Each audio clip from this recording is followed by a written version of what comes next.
All right. What is up, everybody?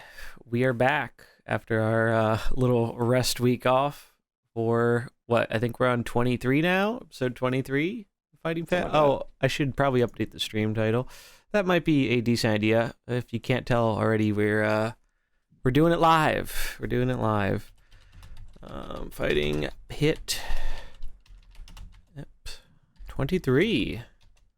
So yeah, this is our first episode since the big Merc drop, and we got a patch today. I was not expecting this at all. I don't think anyone is really. I thought maybe next week, maybe Tuesday next week, we'd get a little something. But no, they kind of surprised. They dropped the patch notes in the patch the same day. We're recording this on Thursday, and there were some mercenary changes. So that's probably what we're going to start off with for the show, and then we'll kind of talk about some experiences with the new characters, how things are kind of shaping up, all that good stuff. Before we get into it, though, if you are watching this over on YouTube or one of our podcasting platforms, if you could drop a like, subscribe, follow, all that jazz, really helps out with the show and just kind of helps get it out there a bit more, all that algorithm stuff, and we greatly appreciate it. But yeah, let's I mean, how are you guys feeling? Are you excited to talk some mercenary stuff? Yeah, no, there's been a lot since it all came out, and I'm just happy to go right into it and really happy with the meta and everything right now. So just, I think it's a good time for mercenaries, and kind of like what I was saying before, is we would see kind of what happens when this drop comes around, how everything works, and so far I am happy with all of it. Mm-hmm. Most definitely. Yeah. No, it's funny. I'm gonna be able to be playing the foil to our conversations in some cases. I'm gonna be like the middle ground person who's like, oh, that's what it's like now. Like the person who was like still not who the Trigor meta might have pushed you away. I'll probably be asking some of the similar questions to you guys because I've literally been teaching for the last like couple of weeks. So I have been that's what I was just telling WizardBeast before we started up. I was like, this is the first time I've turned on my desktop since the last time we did the podcast. So Oh wow. I have not been gaming, but it's going to be really cool to even just be able to have the same perspective of like, so like I still look at some of these changes and I go, oh, like this compared to the changes that we've seen normally, like these changes are 7 out of 10 or a 4 out of 10 or who knows what, but so many things have changed, and it certainly, like you guys are saying, has not settled by any means. It didn't even settle before this patch. That's why it's kind of surprising that they did already change things. Like this is probably the fastest, like you said, unexpected change following a massive drop like this. Yeah, because it really hasn't been that much time, all things considered. It's been like 2 weeks-ish, a little bit under, I think.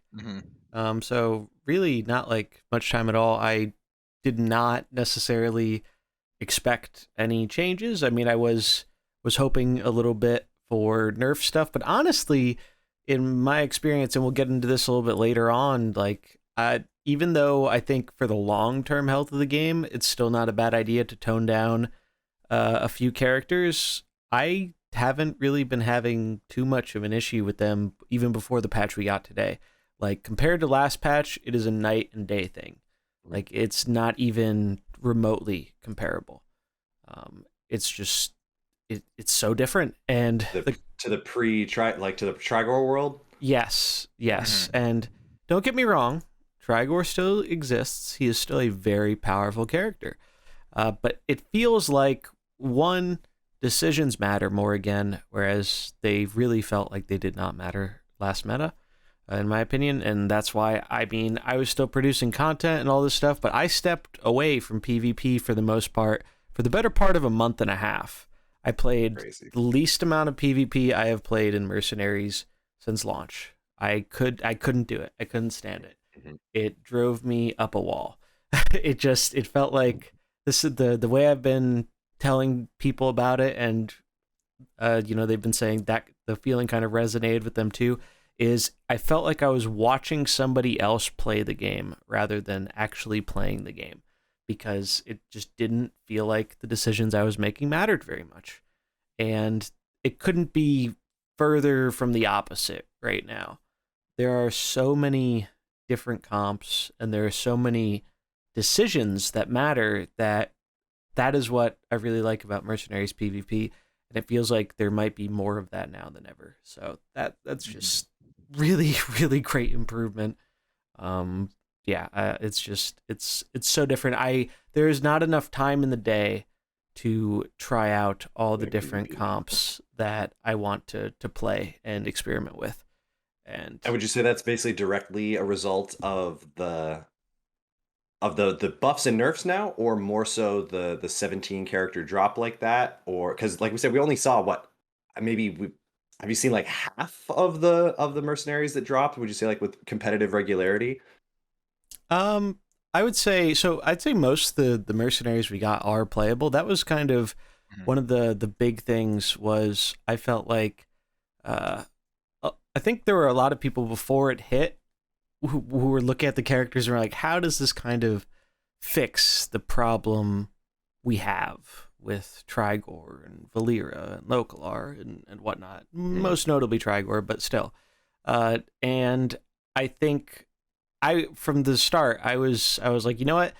We just need to give it some time. We need to play with these characters, and we need to see how it plays out, because there were just too many. Like, we went over it in our last episode. There were so many characters to cover.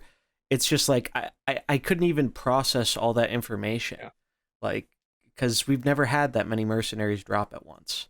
So totally different experience, but a really great one. And so I think that definitely has had the bigger impact. What's kind of interesting is a handful of the characters have some bugs. So a few of them have not been able to see play relative to their potential yet. The biggest ones, they did fix some already. Like Bane was probably the most bugged character at launch. He like didn't work in like 3 different ways, but they fixed him already.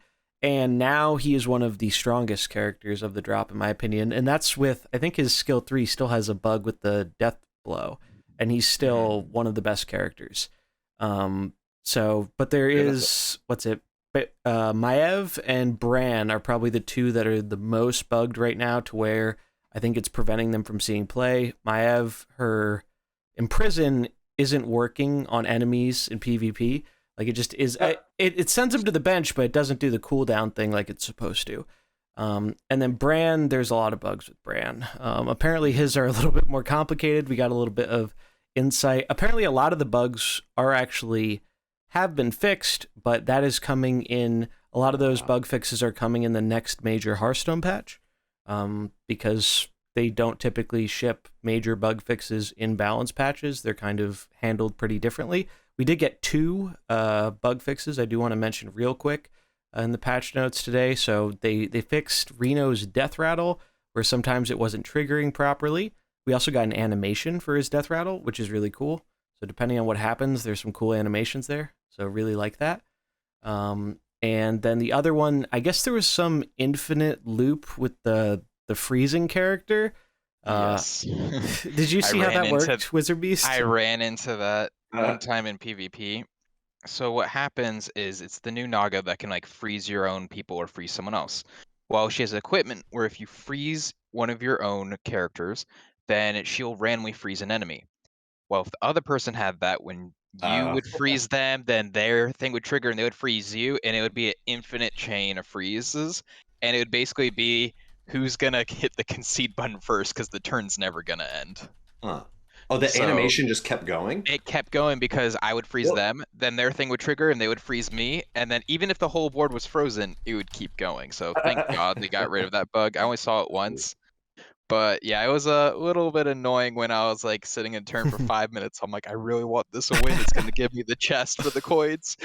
So I was just sitting and I was like, oh, thank God they hit concede. Just go to the bathroom and come back. Yep. Just oh, hour later. Oh, come on. Infinite Toki and Mercenaries. All right. Yep.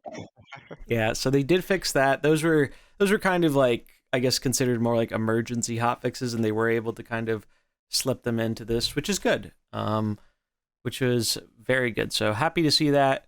Still, there are some bugs that still need to be fixed, but apparently most of those have been fixed. We'll just be getting them the next major Hearthstone content patch. So not the next major Mercenaries one, not that far down the road, but I'd expect that probably sometime next month, early, mid-July. We'll see, because we obviously just got patched today. But yeah, it's it's quite a patch. So we're gonna dive right on into it. I have a graphic here. I'm gonna pull that up. Oh, I need to pull up the right thing, right, the right tab for it. Where is it? Here it is. All right, boom. All right, so let's take a look. I'm just gonna go from top to bottom, and we can talk about them one by one. First thing that got changed. So there are 8 total changes to mercenaries, and they are all buffs, no nerfs. I think this kind of lines up with their balance philosophy, where previously they said their goal was kind of, rather than immediately going to nerf a character, one of the main things they wanted to do was try and print counters or ways to kind of deal with that character. And then if that doesn't work out, then kind of adjusting from there. And I think this is kind of in line with that philosophy. Instead of directly nerfing something like Valera, they decided to buff something that counters her. So I still think nerfs are an important thing and something that should be done in the game. But for the time being, especially when there's no real refund system and whatnot, I think this is better than not doing anything at all. So let's take a look. First one, Lich King. So Lich King's Death Coil, his skill 2, which deals 18 to an enemy or restores 30 to a friendly, went from 1 cooldown to 0. So Biggest change there can be in the game. yeah, that's kind of safe to say, right? Like that's probably the singest of a change of any number in the game, of a 1 number change. This is the biggest change the biggest buff you can ever give to a character, is bringing a cooldown from 1 to 0, which is kind of cool. Infinite, right? like you can press the button every turn. And that's pretty crazy. Now, the Lich King kind of initially fell out of favor because Localar, right? For a while there, it was Lich King in the beginning. He was played a bunch. You were using him for his slow. And then it became bad to slow your opponent's stuff because you didn't want their Localar to be slower than you and whatnot. So Lich King kind of fell out of favor for a while. But now Localar is not as prevalent. He's still a powerful and played character, but he's not in every single comp like he was like before. Like I'd say the majority of the comps I saw today did not have Localar or Frost. Like I saw those comps, but they were not like more than maybe a quarter of the games, if that. Some of the Frost comps didn't even have Localar. Like I saw old school Frost Tyrion from 2021, like the original, and it worked. Like it actually it stole some games. It's but yeah. So back to the Lich King. This is a pretty crazy change. 0 is just crazy, and it was a strong ability. It is a strong ability. Yeah. It's also Shadow. Shadow got a ton of support in this recent Mercs drop. So I think Lich King is probably going to start finding a home in more comps because of this. Stable. So he's still got 13 attack. God dang.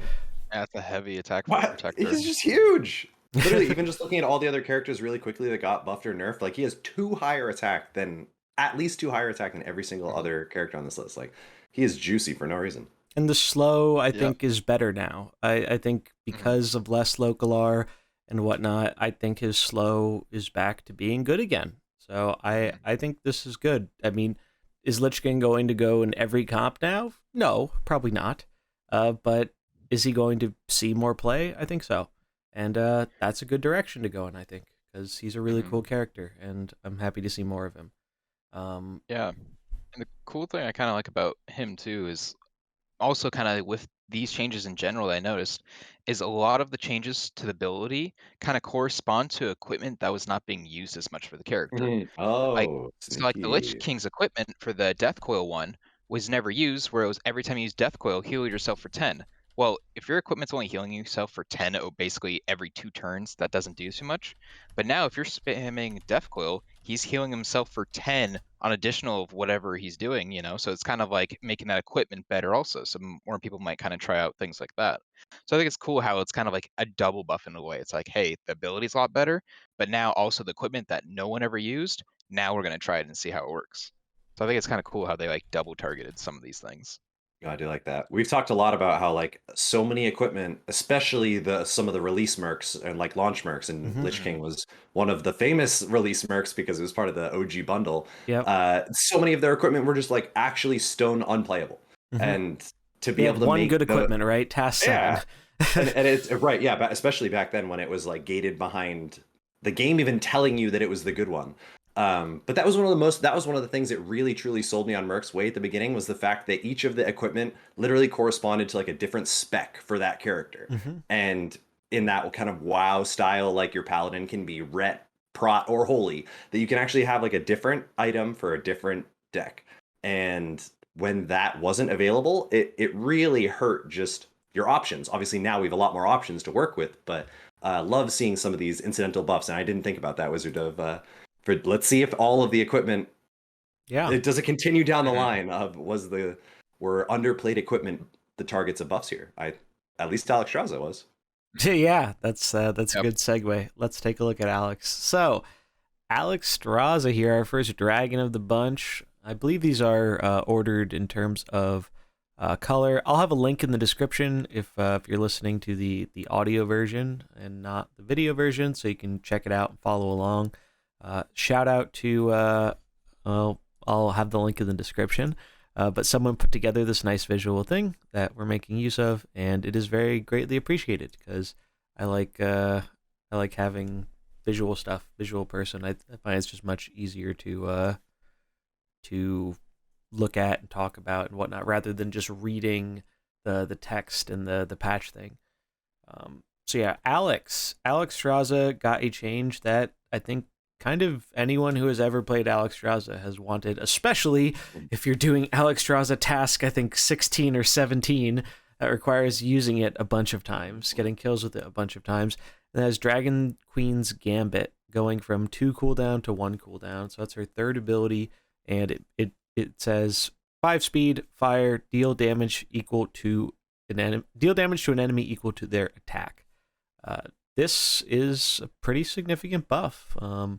I think this equipment was kind of memed about quite a bit. Like, no, I don't think there's a single person who thought this equipment should be at 2 cooldown. Like 2 cooldown is just so much. Like you really have to have Yeah. a very strong ability to justify 2 cooldown, because the best case scenario is you get it off the bench and you use it once and you probably don't get to use it for the rest of the game. And that just wasn't really good enough for an ability. Like this ability wasn't bad, it just wasn't powerful enough to warrant that restriction. And so changing it like this, I think, is really good, especially with the equipment. I think our third equipment lowers it to 1 speed, which is huge because now we have like a pretty decent answer to killing Sylvanas quickly after she ramps up and becomes really big. So yeah, like you just boom, insta one shot the Sylvanas. Assuming Alex is at full health, you will survive, so you don't even have to worry about, because that was kind of the problem, right? If you had a full board of stuff, Sylvanas gets the one shot off, hits your big mercenary, and then if you have blues or whatever, she's critting those, and best case, it was often like a tie. Worst case, they win. And now I think this will kind of help provide another viable counter for that kind of thing. So I really like this. I've been trying it today, actually. I've been playing some dragons today, and it's felt good. It's not like the craziest ability in the world, but there are a lot of comps that care about buffing up stats and making their attack bigger and all that kind of stuff. So because of that, it's also like a little bit better. And yeah, it's just been good. I've really liked it. Yeah, no, I think it's a good thing too, because also having a 2 cooldown ability, especially if they're opener, it is, you have to wait till the third turn to use that ability, where now, this can be a viable turn 2 option where you can just send it Mm-hmm. into someone with high attack. Say like you're going Like against a Tyrion. Trigor, Yep. or yeah, Tyrion or something. Yeah, like anything like that, going, especially if you have that equipment, 1 speed, you can get this off and maybe kill that high attack before it goes in if you kind of weakened it the first turn. So I think, this is actual viable skill now. So it's good just to have that 1 cooldown, because by taking that down by 1, you're actually able to play it now. At least if Alex is in the opener, you have another option instead of just, oh, am I doing skill 1 or 2? Now it's like, oh hey, I have an option of now a third one if I want to. So it's really nice just to basically have that kind of opened up for Alexstrasza because I think she honestly needed it. Agreed. Yeah. It's Especially, is there even any other equipment, like equipments that like reduce the speed of an individual ability are pretty far and few between. mhm, Especially again, I think part of it was because that equipment was special because the ability had a 2 cooldown when it was released. So it was mhm. like, okay, it's her big fancy ability, so we can have an equipment that reduces the speed of it. I wonder if we'll start to get like a little bit of a Grom phenomenon popping up here where suddenly an equipment that wasn't intended for the original design of an ability gets like way better. Like think of it like, so the Mhm. comparison being Staggering Slam for Grom, where it Yeah. increased it by 5 damage or whatever. They buffed that speed of that ability that was affecting by all the way down to 2 speed, and so now all of a sudden this equipment got like double juiced up. It's not even like it's just a 1-to-1. Like Lich King's almost was like you buff Death Coil, so the equipment goes up by like also 1. This one's almost like going up by 2 because the amount of actual equity that you're going to get over multiple turns with this, like speed equity, is like 8, 12 speed worth of benefits. Like that's a huge deal. So I Mhm. wonder if this is going to be a little bit of an inkling of something that we've seen with Grom in a little bit of a different way. But I'd like to keep our eyes on that. That'll be interesting. Yeah, because they have, like was just pointed out in the chat, Alexstrasza's Task 7 item actually heals you, I believe, for the damage when you use that. So I've been liking the one Juicy. that speeds Yeah. it up because one speed is really, really good. But maybe if you're doing something a little bit more sustain heavy, that could be quite useful. So Very it good. does give value, I think, to two equipments, which is great. Like, Yeah, even more. Jeez. yeah. Hmm. So, and I think that's a great point too. Like, some of these equipments are very clearly created and balanced around it at a different level. So when you do change just that one skill, it can have bigger ramifications. So that's pretty cool. And I think that with that kind of that logic applies to our next mercenary here.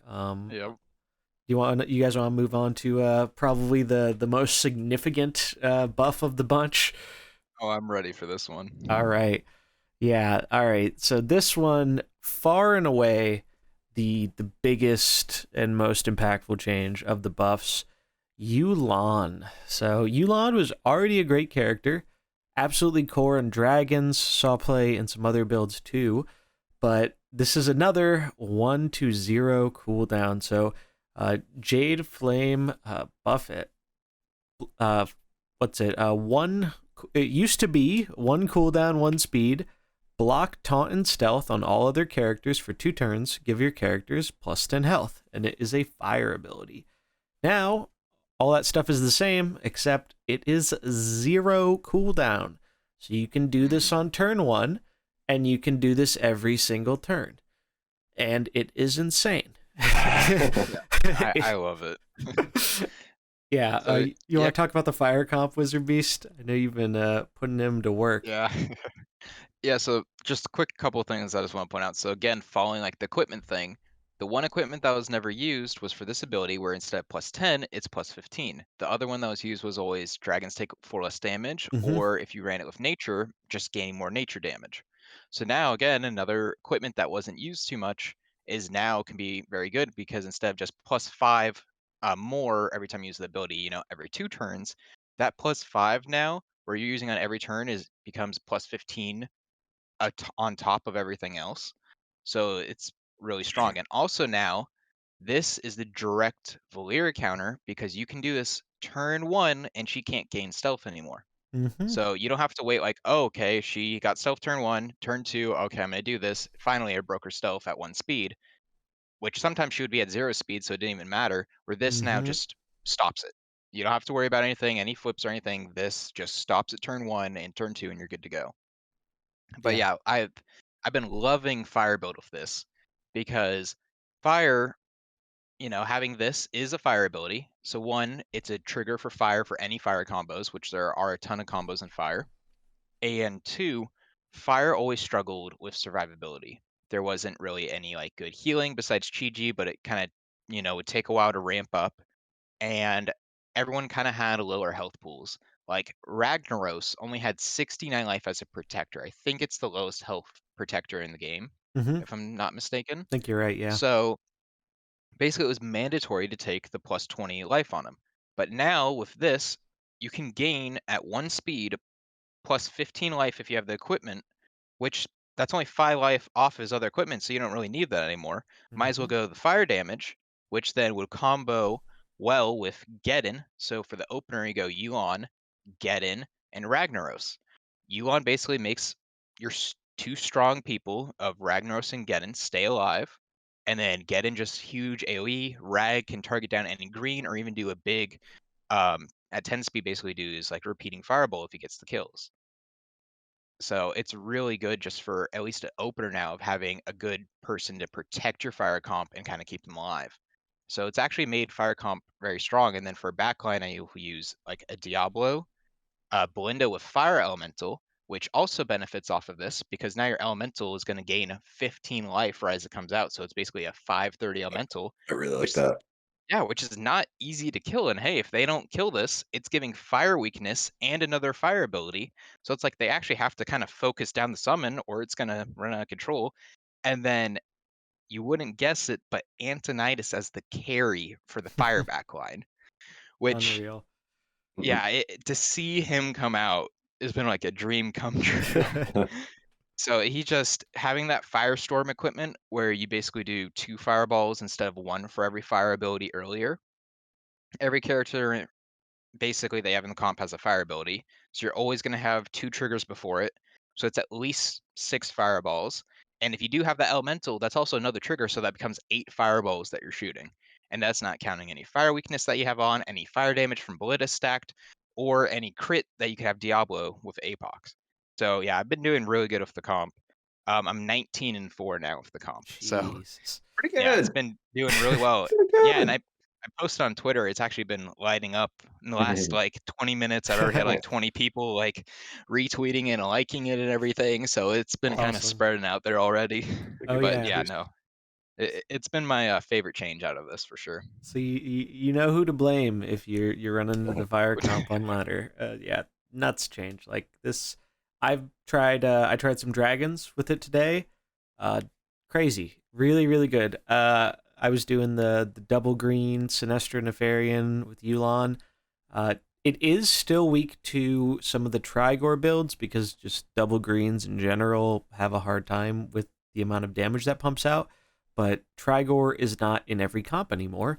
There are a fair amount of comps that don't use him at all, and this kind of stomps them pretty hard because between the obviously in dragons you're still going to be running the damage resist, but even just getting that 10 health every turn is so much health, and being able to shut down Valera, it adds to that sustain where the dragons that was kind of their thing. Like if we look back to the dragon meta, that was one of the few kind of like if only control metas Mercenaries has had, and I think I don't think we're going back towards like that heavy control of a meta, but I think now there are with this and some of the other new Mercenaries we got, control-y, a bit more sustain heavy builds are now kind of viable again, which is awesome. I think that's a really great thing to have more diversity in archetypes, because something I've talked about with a few different people in the community is Mercenaries, most of its metas over time have relied or kind of revolved around hyper aggression. Like you're trying to kill your opponent's stuff before they kill your stuff, before they can act, so you deny them actions. That's been a theme since the beginning of the game. And for most of the metas, except I'd say maybe the dragon meta, that is just kind of the most effective way to do things. There wasn't really a benefit for trying to take things slow and get some healing and gaining more HP, because your opponent could just outdamage your scaling most of the time. So it wasn't worth doing. And now it feels like between the new Mercs and this absolutely huge change, it feels like that's more viable.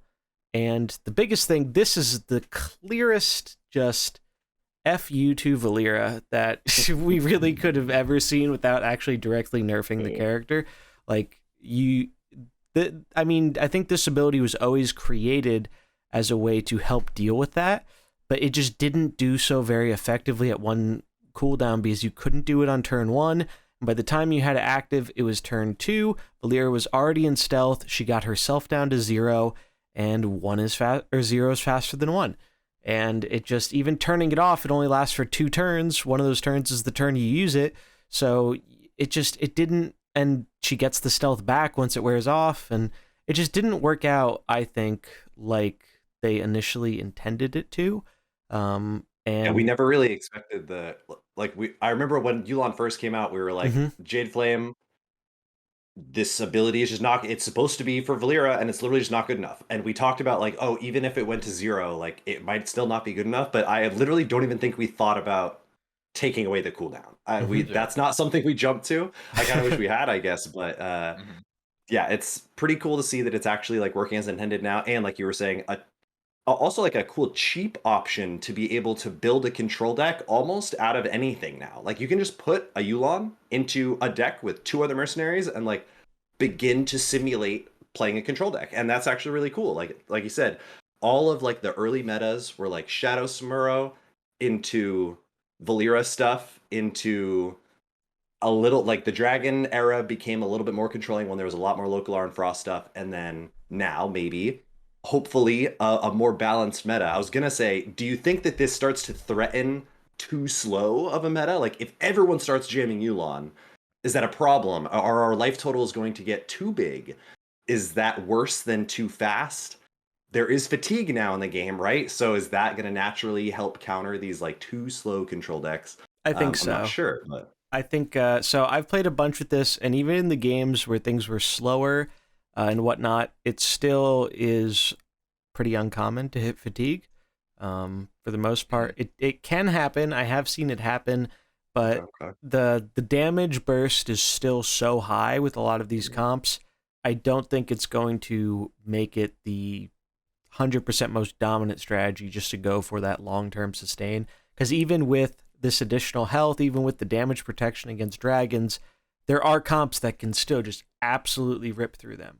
A lot of combos still. But not everything. And the ones that can't really are going to struggle with it. And that's why I think we're going to see a much more varied meta, because I don't think people have found all sorts of good and interesting comps that are powerful, but I've yet to see one comp that feels far and away above everything else I've seen. It feels like everything kind of has a weakness, which is really what you want, right? Like, I don't want it to be like last time where the whole thing devolved into, well, you have to run Trigor because there's not really a good counter to Trigor, and then it's a lot of flips and it's RNG, and it just wasn't an enjoyable experience. And so far, that has been like the polar opposite from what it's been like with the new patch, and especially with this change to Yulon. I think it is a change I never would have expected, but it is easily the best change of the bunch, in my opinion. I like it. Definitely like it. And the one thing, kind of speaking on like the fatigue system, I have had a couple games actually where I have gone to it, but it's been like because Sinestro 1v1s. And the cool thing is actually I've been able to win Sinestro 1v1s now instead of having go infinite to concede. Because the cool thing with the fatigue system is how basically Mercs take crit damage. So think of right now how it works. If you have like a blue mercenary hitting a red mercenary, but they had like damage reduction or something on them, right? So if I was going to hit them for 10, but they reduced it by, let's say, 5. So then it would do that first. So it would reduce by 5, and then it would go for the crit of 10 damage. Fatigue damage does not work like that. It takes the crit in first before damage reduction. So when you're against a Sinestra, when it does the 5 reduction on like your big heal, instead of it, if you're going to hit for 10 and then it would become 20 normally with that, instead it actually goes to 15. It does the crit, then it damage reduction. So it matters in the 1v1s because when it does the big heal turn and you're having your big AoE go off for 30, it becomes 60 before the minus 10, and that extra 5 damage actually does matter. It makes it so you can kill the other Sinestra because you hit in on your explosion turn, and whoever gets that first will end up actually winning it. So it becomes a little bit of a flip if the other person notices it and if they also do the attack. But if not, then at least it's not, hey, we're going to pass for like, 30 turns? Something It's now, ridiculous like that, yeah.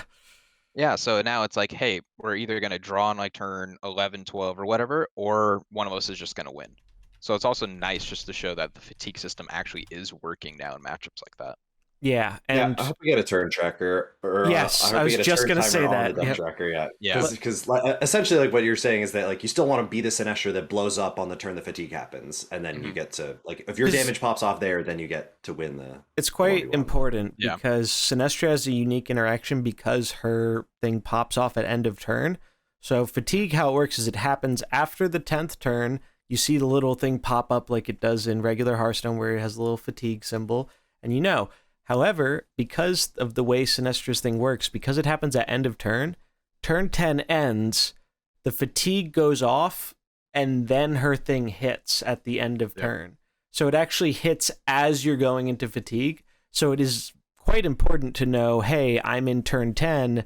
If my thing goes off end of this turn, it's actually dealing 60, not 30. So I 100% agree with that. Having some kind of turn tracker in the deck tracker would be a huge, huge improvement because it's just hard to track your turns in Mercenaries. Like, there's so much you have to think about in the game.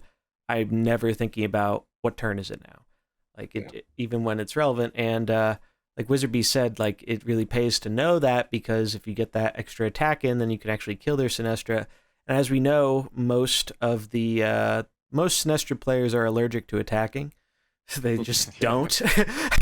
They just The don't do it. Dragon gamers, I guess. Yeah, like it's so ingrained into their head. All right, press button 2, then button 3, then button 2, then button 3. Like even I've seen positions where literally a Sinestra player would have beaten me if they attacked at the right moment. Not even in like a Sinestra mirror, just like a different case scenario, and they just don't do it.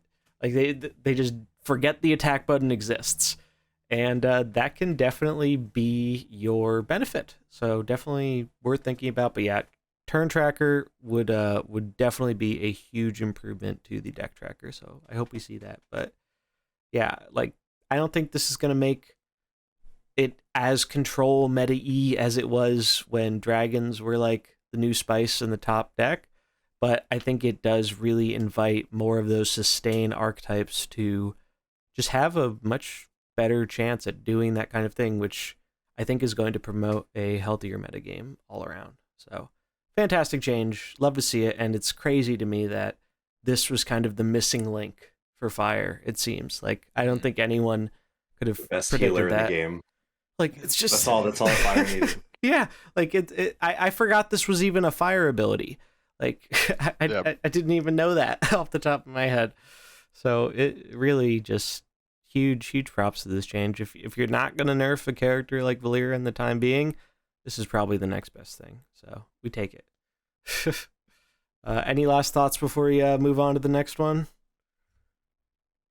Nope. Only that. Yeah. That literally, I think Yulon is probably the highest, like literally the best healer in the game now. Like, is there any other Merc in the game that does more actual guaranteed life gain, quote unquote, per turn? I don't think so. Like Malfurion probably contended, but the fact that this is a guaranteed 15, right? Like you can be max health and this will heal you, quote unquote, for 15. Like that guarantee every turn, 0 cooldown. I think Yulon now is the best heals per second probably in the whole game.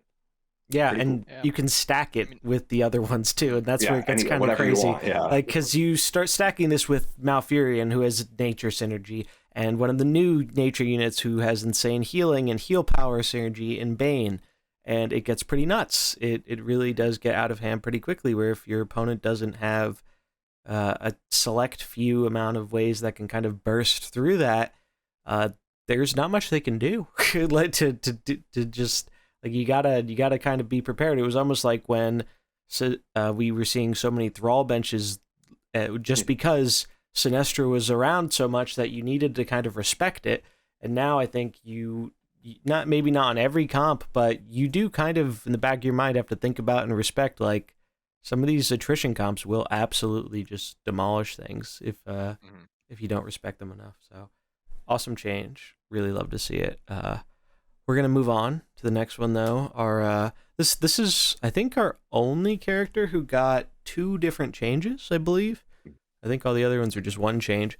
So this is actually one of the new characters that got a change. I'm really kind of surprised by this because it has been a relatively short time since we've got the new drop and the new characters. Like Mullahoo kind of mentioned, there has not been enough time to fully figure out the meta, and I mean, people have found good comps and whatnot, but it's still very much being discovered. New things are coming up like every other day, and that's just with like the people who have hardcore grinded it out. I'm sure there are tons of players who are still working on the new mercenaries because it hasn't been that long, and there's so many of them. So I was really surprised to actually see a buff to one of the new characters, but the buffs were to Tide Mistress Athissa, and that's one of the Protector Nagas. And so 2 of her skills actually received buffs. The first one, Wave Crush, it used to be a 7-speed ability, deal 14 damage to an enemy. If they have already acted, give them +5 nature weakness, and it was a frost spell. And same text, same all the stuff, but it got bumped up a speed. So it went from 7 speed to 6 speed. So not the world's most significant change, but not a bad one at all. And we take that. The second... Weirdly a nerf, almost, technically, according to its text of being like, if your Oh, opponent yeah. was faster than you, then do That's kinda something, funny. and this made the ability faster. So that's Oh. kind of worse, but we Yeah. know that in theory, or rather in reality, being faster is just better. But Yeah. The only thing I can kind of see that could be good with, since it is a frost ability, if you do run it in frost comp, 6s like Jaina and Varden, yeah, so it can yeah, help no, like that with is staff or definitely big. something. Yeah. So you could do like before if you need to. And But yeah.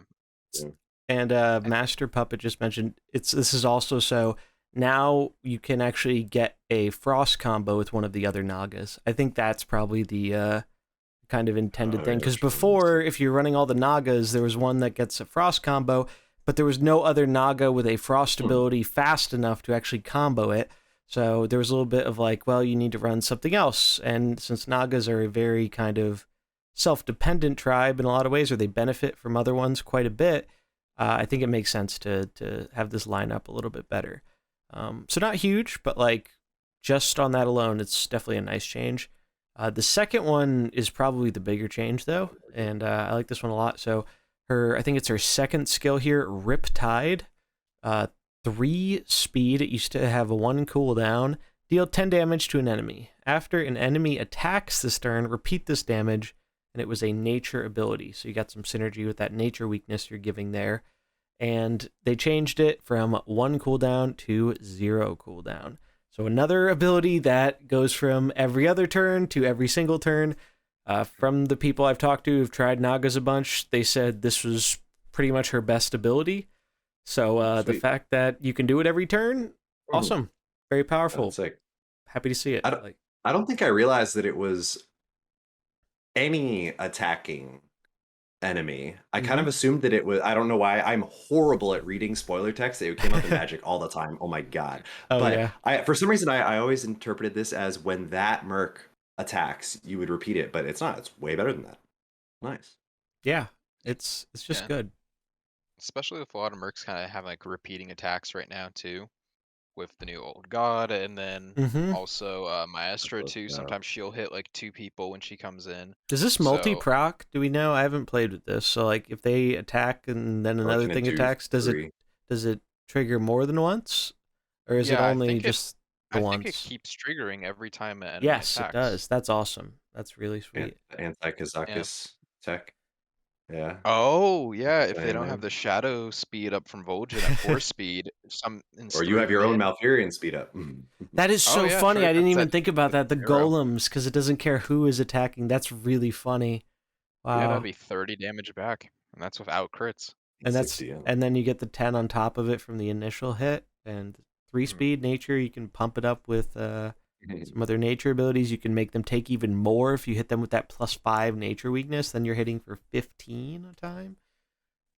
Really cool. Doesn't the equipment, because there also is equipment which just scales its damage. I think it can bump it up to 14 a hit. Riptide deals 5 more damage. Oh, 5 more, so 15. Geez. So then, weakness that can make it hit for 20. That's a ton. Initially, and then each. So basically, just like delete someone if they have an attacking comp. Yeah, that's really cool. I haven't gotten to play with this character very much yet, but I think I did max them. Funnily enough, I just haven't I haven't gotten all the Nagas up there yet, but yeah, wow, this sounds like it is her best ability. So the fact that that goes from again 1 to 0, you can't make a change kind of bigger than that. It's just absolutely huge. So really big fan of that one. Again, surprised we're seeing it on a mercenary that was released so recently, but happy surprise. Like that's good. That's good. We do have another mercenary from the recent drop that got a buff too, but I think that's our last one on the list. But we're going to take a look at the next one here, our first fighter.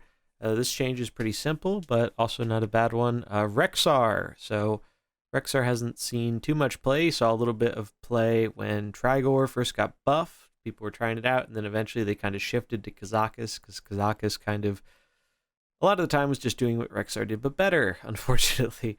And though that still may be the case in some instances, Rexxar has a little bit more HP now. So he actually got bumped up by 10. So he went from being a 1172 at max to a 1182. So I don't think this is going to cause a crazy resurgence of Rexxar or anything like that, but it's still nice to see. And maybe he'll see like a little bit of more experimentation because of that survivability. We'll have to see. Haven't seen him yet, though. Yeah, I mean, 10 HP, it's actually pretty good buff. So Yeah, might might not be the matter most now. health we've like any individual merc has gotten in a single buff. I think that might be the most. But Yeah, honestly. Yeah, I think you're right with that. Actually, I think most of the, I do wish, what's her face? I do wish Anixia got a buff like that because Yeah. she's such a fragile mercenary, kind of like Rexxar, right? Like maxed out, she's 70 attack, and she's an attacker, right? Like she even though she's a caster, she's attacking in. So yeah, justice for Anixia HP. Maybe someday, we'll get a little bit more there like Rexxar, but nice change to see. Even though I don't think it's gonna be super duper impactful on like the overall metagame. Um, and then one of the Mercs Mullahoo liked back when it came out, Zhwen. Zhwen got a buff to his first skill, which we've all kind of memed about a little bit. Like this is another one where it's not the most significant buff in the world, but I mean I'll take it rather than not. It used to be 7 speed. Choose an enemy, set this Merc's attack to 5 higher than the target, and attack them. And the text stayed the same, but now it is a 5 speed ability. So there are some uses for this. We have seen bigger comps become more popular and prevalent in the meta. So I think that does add some value to this. Whereas before, I think it was not that great because oftentimes your buffings went up with your own skill too.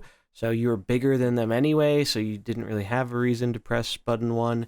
But now maybe there's a reason to do so if your opponent is doing a lot of scaling and whatnot. So it's fine. I'm happy to see it. I don't think it's going to have much of an impact on the amount of play Zwen sees, but still fine buff. Yeah, I think the only thing that I can think of is that 5 speed. Now for like a blue that you'd want to hit would be Rogers, because at least that would match. So you can go for a flip then if she's already gained like a bunch of attack. Mm-hmm. But that's the only I thing can you just can lose kind of flips now see. too, and that feels Yeah, bad. yeah, I know that's the only thing I can think out of it though. Yeah, no, that's a good point. But yeah, I mean, it's this Merc. That's kind of what I was saying beforehand. It's just like this Zhwen would have actually been. He's an epic too. It's just like, but just like Zhwen would have been legitimately an interesting, playable, cool Merc if this ability was almost literally anything else, and it's not, and that sucks. Like do we even have another Merc that has 2 different attacking moves? Period. For stop there. I'm not even sure if we have many of those, but also one where they'd even like hurts. It's like you pounce and get a ton of attack, and then this one like can theoretically reduce the attack. Like it's just weird. Everything about this is probably one of the most like disjointed abilities that I just wish was literally anything else on any other Merc. It would be cool in nature. It's a fighter for nature. It could have been like the Samuro fill-in. The Tiger Lightning is cool. Like this ability needs to be this is way high up on my list for like rework and equipment and rework and ability for a Merc. Yeah, I agree with that. I think definitely a character that could use a little bit more help, but Maybe this will help it out a little bit, but we'll have to wait and see. I don't think it's going to make it suddenly a meta all-star by any means. Kind of on that same note, we can talk about Uther. One of the Uther got a buff actually the last time we got some buffs, but wasn't really enough to push him into viability. Uther's been, I think, kind of memed on as one of the less great legendaries, and there's a little bit of hopium of using him with Tyrael and the other new holy unit we got and whatnot, Yrel, and maybe there's something there. I hope there is, because I just got his diamond and it's one of the sweetest looking diamonds, so I want to use it. But they did buff one of his skills this time around. It is his taunting skill, so Blessing of Protection, 3 speed, restore 14 health to a friendly character and give them taunt this turn. And it is holy, and that got buffed from 3 speed to 1 speed. So this kind of feels in line with what we were talking about with one of the earlier ones, where Uther was a launch merc. At launch, 3 speed to taunt something seemed, I think, more reasonable. It wasn't even that great or anything, but it was more in line with like the general speed of things. And then Valeera and other things happened, and 3 speed was pretty slow. It was not slow enough for taunt to be relevant versus a lot of what was going on. And so now 1 speed, that's a pretty significant boost up in terms of how fast you can get your taunt down, which is good. I mean, I like this change. I don't think it is going to be enough to really push Uther into being super viable. Again, maybe there's something there with Tyrael. I think Tyrael's one of those mercs that people haven't gotten a chance to try out quite as much, because his coins are one of the few coins that's a bit harder to farm right now, because it's only in the Cow King, and the Cow King actually has 2, I think it's one of, if not the only bounty that actually has 2 legendaries in its coin pool. It has Uther and Tyrael. So even if you go on heroic, you can still not get Tyrael. You could get Uther coins instead, and that's a little frustrating. I think I personally wish it was Yrel in there. Then it would have been a little bit better, but I can see why they're doing like the holy stuff for that bounty. But yeah, I don't think this is going to be enough to make Uther really great, but maybe there is something here that I'm not seeing, or there's some combination with him that can kind of abuse this a little bit. Yeah, I mean, oh, sorry. No, keep going. I was gonna say, yeah, I think it's just overall good that they reduced it. It seems like a lot of taunts, especially coming out, are all around like 1 or 2 speed mainly. There's probably still a couple out there like Karen, where it's like the speed up at 3 that gives taunt, but it seems like they've been, moving them all down to 1 speed, which is especially good with, a lot of characters coming in that also have like slows and stuff. So say you get hit by like a Varden slow, where it's like 2 speed. Going from a 3 speed taunt to 5 speed taunt's pretty bad, but now if you get hit by it, going 2-3 speedy taunt, that can still outspeed a lot of attackers.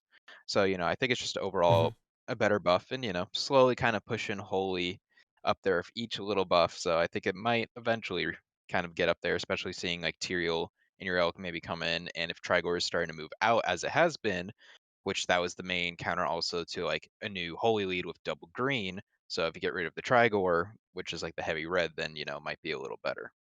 So I think, just kind of Holy just ticking away at slowly going up higher. So hopefully it'll kind of start reaching there soon. Yeah. I agree. It's cool. Happy to see it. I think it just makes the ability more in line with what the character's trying to do, which is give itself or give one of the other guys taunt. And maybe it'll be enough to help the Holy Comp. We'll have to wait and see, because I don't think anyone's really tested it a whole lot yet. Unsurprisingly. Even after we gave him the Zarella Valeera Tyrael deck, no? I mean, now they gutted it right away by buffing Yulon, right? Not fair. Well, it didn't work because of the text was initially inaccurate about Tyrael's skill 2 is a 1 cooldown, not a 0, so you can't freeze things. Freezes? Yeah. Oh, it's so lame. Wait, I didn't even hear about that yet until now. Whoops, that sucks. Yeah, that was a typo. So so that's why that kind of fell apart. You can't freeze every turn with it, and I think that is a little, I mean, it's probably for the best not freezing every turn, but it is a shame, because I think that would have been a really cool build. Yeah. But it is what it Man. is. We'll have to see if people come up with some kind of fun thing with this or not. But Some fine holy change. racism in the devs. Yeah. Every holy character is just getting straight memed on. Yeah, right. The holy hate is real. But Diablo too good. yeah, right. Bias, I think. That's it for Uther though, and that brings us to our last character, change-wise, and this is a really cool one that I'm really happy to see. So another new mercenary, or second new mercenary who got an adjustment, Captain Hooktusk. I was really high on this mercenary pre-release. I do think Maestra ended up being a bit better because as cool as the swapping a role is, role advantage is kind of crazier, unsurprisingly. And the big thing with Hooktusk that I think is challenging is you really have to plan out how you're using the character a lot more than I think a lot of other characters. So I think that's part of the reason. And also her abilities are rather slow because pirates are kind of balanced around Edwin speeding them up. So she got a change where her third ability, which I thought it was just pretty much kind of useless at the speed it was at. Even if you sped it up with Edwin, it was still not the fastest thing in the world. But Cutthroat Negotiations, it basically changed a mercenary's role to Protector, applied Bleed 6 to them, and then the ability swaps to Caster after use. And then I believe that one, after using it, it swaps to Fighter. So it's kind of an interesting way to change your opponent's role. Or she actually has a equipment where I believe it heals instead of bleeds if you use it on a friendly. So you could actually swap a friendly role to make a character who wouldn't normally do crit or not get crit by an enemy. But the problem was this was 7 speed, and 7 speed was just too slow for it to really matter, because you really want to get, if you want to take your opponent by surprise and hit him with a little combo, you kind of want this to go off before you attack, right? Or before you try and hit that. And 7 speed's really slow. Even with sped up by Edwin, it was only 3. And I think that really limited the combo potential of it. But now it got buffed to 2. That's huge. That is 5 speed faster. Yeah, so really good change here. I think this is actually going to enable Hooktusk to maybe see some play as kind of maybe in the pirate comp, but more so I think as just kind of a combo enabler where you swap your opponent's thing to deal more damage or prevent them from critting you, or you could swap your own thing to like deal a ton of damage. Like if you have let's say Bane, and your whole opponent's board is green, right, or something, and you want to change them to red, or you can kind of swap things around. I do wish that this let you pick instead of just starting on Protector and then swapping to the next one, but maybe that would be a little bit too good at this low of speed and not having any cooldown. Still like it, and I do think there's some combo hiding here that I think someone's going to figure out at some point, and it's going to do some cool stuff, whether that's doing it to your own merc or doing it to an enemy. But it's going to take a lot of testing, I think, before we find the optimal way to do that. But with pirates, 0 speed, but with the Edwin, it seems pretty good. I was going to say, has the pirate... I called... like windmill slamming Maestra and Patches into pirate decks how have pirates been performing, if at all, since the patch? Patches is nuts. Patches is by far, I think, the best new pirate, and he enables you can combo him with Mr. Smite, and now the Mr. Smite combo isn't a meme anymore, which is really cool because you can do you can do 3 summons that all attack. They all gain attack from Patches. Smite gains attack because your pirates are attacking. And then when any one of them hits, it triggers Smite's combo. He grows, he hits something. It's awesome. No, I like that. Okay. Are they playing Maestra though too? Are they playing both? No, we haven't really seen much of that kind of cheeky combo that was talked about pre-launch where you could get 4 mercs out. You guys got to hop on that. I haven't seen it once yet. That's insane. It's because Patch's second equipment is just so good. It's hard to give up that equipment slot. And just giving every pirate, including himself, when they attack, +5 attack, permanently is nuts. It gets Mhm. out of control very, very quickly. The pirates become very giant. And then if you combine them, like the build I liked was you open with Tyrion and Elise. So Elise buffs your pirates by +5, +8 on turn 1 on your bench. And then Tyrion dies and gives them another +8, +8. So you have the world's biggest pirates, and then you bring them in. And I'm pretty sure I like 3v6 somebody with big pirates once. Like they wiped my opener, and then I cleaned their whole team. And so I think there might be a 5 or 6 pirate comp floating around Yeah, out there, but I haven't I tried that think one yet. there's gotta be. Also, shout out in terms of like cool combos with Hooktusk there. That yeah, Kenny in the chat mentioning the fact that this actually Hooktusk now you can flip someone to a protector and cookie snipe them potentially. Just in True. terms of like being able At to 2 add that speed, damage yeah. in. Not bad, not Mhm. bad. You can Unfortunately, stack like the them. bleed doesn't really do anything. Like it's effectively the same thing as just doing 15 damage, or I guess only 10 damage from Cookie in that way. But that's cool. Like the first of probably many things that it might be able to line up with in terms of doing some cheeky stuff. But leveling up with the Cookie buff is kind of sweet. And Cookie already kind of Yeah. wanted to be in the pirate deck theoretically. So Mhm. Yeah, the one thing I can also see a lot now, being at a 2 speed, just changing an enemy's role, is instead of using aggressive of like, hey, I'm gonna crit and kill them, is use it defensive. Like, Yeah. say you have someone you want to protect, and like they only have mhm. one blue out, and they want to kill your protector.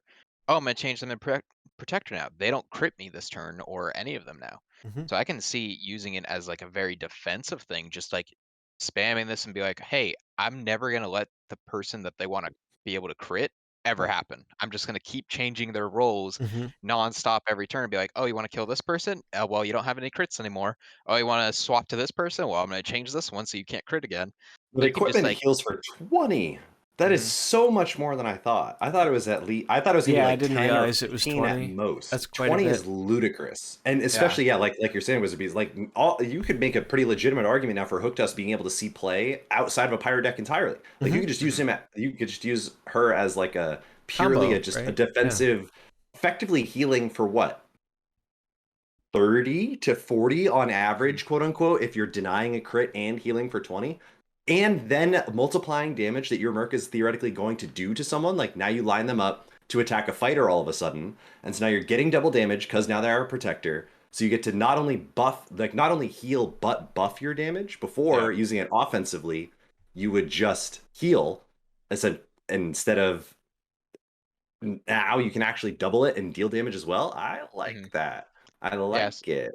yeah. So this, going 5 speed difference is a huge speed thing, and Oh yeah. doing 2 speed, it's gonna happen before most things now. Especially now you don't have to worry about Valyria as much with Yulon change. So I think it can really set up some like big turns that like mercenaries we would never expect to be like, oh hey, this one's always terrible events, and it's like, well, if I just change the color now, it wins these fights. Yeah. Yeah, So, color changing changes so much. Like imagine mhm, you can protect on turn 1 maybe one of your greens from Trigor. You can make it a yep. red. Trigor's not critting it anymore. And there are definitely situations where that can be relevant. So I like this change a lot. I was Yeah. huge on Hooktusk, and I was a little disappointed when I first got to play with her because I love the design of her. I think it is one of my favorite designs still, but it was way harder to play and practice because there was a lot more to think about with the role swapping, and it's just a very interesting and dynamic mechanic. And Mhm, I think this really adds a lot of thought and combo potential, whether that's for aggressive combo or defensive combo. And that's great because I really wasn't that high on the third ability at all before the change. So I think very very welcome change. I'm happy to see that they're not afraid to adjust characters that are this new right By a away. lot, by 5. Like what? Yeah, and this soon, right? Like mhm, we haven't even gotten really to play with Hooktusk enough to say, yeah, this is really bad. I mean, we could look at it and probably come to that conclusion pretty quickly, mainly because of the speed and whatnot. But uh, I think it's just great that we're getting a change like this, and I think it shows that this is the kind of stuff that's on the table for the future, and I think that's good. So it's a nice precedent. mhm, I mean, I didn't think we would be getting any changes with this balance change. I thought it was Yeah. just going to be standard and maybe some battleground stuff and whatnot, because that's happened before. We've gotten a patch and it's like, yeah, standard stuff, yeah, battleground stuff, maybe some other stuff, duels, whatever. And it's like the mercenaries will be like, fix 3 bugs or something like that. Added 12. Fixed. Yeah. Yep. Yeah. So I mean, yeah, honestly, it's like new meta every time they fix bugs too. that's Like as things work. it's kind of interesting because obviously bugs aren't ideal, right? Like no one's happy about the bugs. The players aren't happy when bugs happen. The devs aren't happy when bugs happen. But unfortunately, it's a reality, and they are trying to clean up. I think the Hearthstone clan a little bit this year. That's like a big focus so hopefully that is less of a reoccurring thing in the future and whatnot. But it does kind of create this interesting thing where it's like we've already had such a crazy impact of a lot of these new characters, and when we get the next major Hearthstone patch, which I'd imagine will be sometime in July, whether that's early July, mid July, late July, I don't know, but usually I'd imagine it's the one that they kind of, when they first announce the name of the new expansion and they give us that free legendary card from the new expansion or whatever, like a month before it comes out, or they do their pre-order bundle, I think that will be when we I think that'll be the next one. We could get a 0.6 patch because also we are entering summertime, and they do usually do kind of an event for the summer, like the Fire Festival, or I think they did something different last year. But it would not surprise me if instead of like it being 24.0, it's like a 0.6. But we'll have to wait and see on that. But we do know the next major Hearthstone patch, it is going to be cleaning up most of the bugs that we've experienced with the new characters. So like Maiev will be more playable and whatnot, and some of the other bugs that are like impacting it's mostly PvP related stuff. Like funnily enough, Maiev actually works completely correctly in PvE, and she works right in PvP if you use her imprison on yourself but not the enemy, which is kind of hilarious. Like there's no reason you'd ever want to imprison yourself, but you can do it, which was quite funny. But hopefully that one will get fixed then, or I think we know it's getting fixed then, at least with that one. So that's really good. Looking forward to that. But it kind of does create this like staggering of discovering stuff a little bit, because like I haven't really seen anyone playing with Maiev because of this bug. So even though you could, and you'd probably do all right with her because she's still like pretty strong with the first 2 abilities. I think people just want to wait, and because that 3rd ability is so cool and so flavorful and potentially powerful, that's what people want to do with her, and that makes total sense. So hopefully we won't have to wait too long for that, but we'll see. But I did want to mention that because I know a lot of people are asking. And another thing that I thought was really, really cool was I gave some feedback about this, actually, because the whole reason I knew about these bugs and how some of them are in the pipeline to being fixed was because a developer was kind enough to basically tell us this. So shout out to Tess for that. But one of the feedbacks I gave was, I noticed, if you don't know, Hearthstone they have over on the forums, they have a known issues post. And that's where they put a lot of the known issues with the current patch. And it's just very helpful because that way players have a resource of where to go to know, hey, the developers do know about this issue, it's being worked on. And I think that's really important because, at least for me, I don't want to go out of my way to report a bug if the bug is already known, and in some cases it's already fixed, it's just waiting for that patch. And there wasn't really, like, some of the bugs that have happened in Mercenaries have shown up on there, like when the Dark Shore thing got locked out. Usually it's a pretty major bug that shows up on there, but a lot of these ones for the bugs with the new drop were very major, impacting PvP characters and their viability, and unfortunately they were not really listed on there. So I gave some feedback about that because I was a little disappointed that, because obviously as someone who does a ton of content for this game, I get questions about that all the time. And then when you bring it up on stream, oh yeah, it's bugged. It'd be great if I had a resource to point people in the right direction to say, hey, they know about this, or hey, you can go click this and then you can see this is the known list of what is bugged. But that wasn't that way. However, I mentioned this on Twitter, and I actually talked with Deck Tech a little bit about it, one of the Blizzard's communication people, and he really took that feedback to heart, and rather quickly. He basically explained why that wasn't happening, because a lot of the times the people who are responsible for writing those known issues posts, which is I think him and maybe a small handful of other people, a lot of times they don't find out about some of those issues until they get the patch notes themselves.